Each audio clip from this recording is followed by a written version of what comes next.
Good afternoon. My name is Joshua Campbell Torrance. I'm the executive director here at the Webb Dean Stevens Museum. Today, for our History at 3, we are in the Webb House.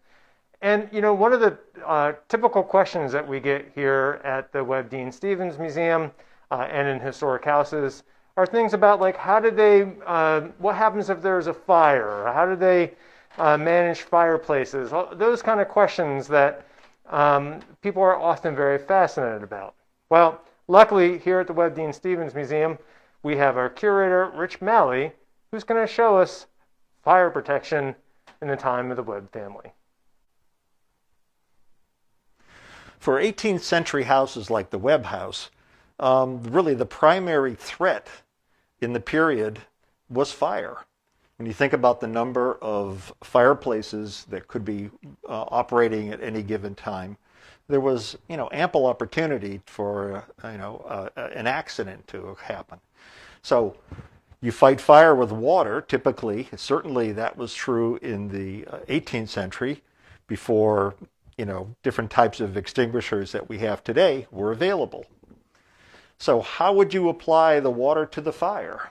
Well, typically, you would use something called a fire bucket.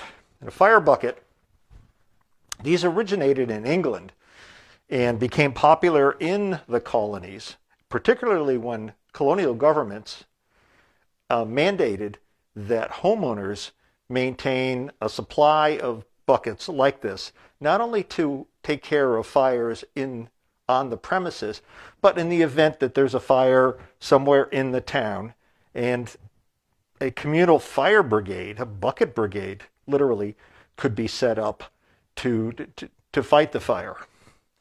We find that these leather fire buckets typically follow this form. They hold about a gallon of water, and when new, they would have had a concave base. The reason for that is it helped direct the water when it was tossed at the fire. Now, this example has a broken handle, but you can see how that would aid in carrying it from the water source to the fire. They could set up bucket brigades and so on. Now, we notice that a lot of surviving examples have names and dates painted on them. Well, one of the reasons it's more than just decorative. At the end of the fire, you'd want to get your fire buckets back. And so you'd have your name as your identification.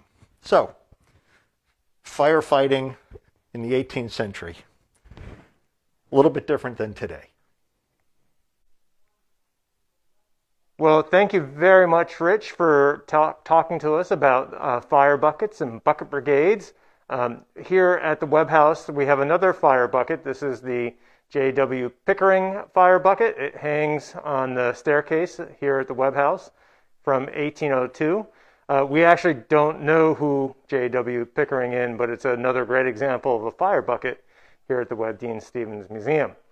Thank you so much for joining us today at History at 3. We can't wait to see you tomorrow for History at 3. But really, we can't wait to see you in person when COVID is behind us and you're able to be with us again here at the Webb Dean Stevens Museum. Until that day, please stay well, stay safe. See you tomorrow at History at 3.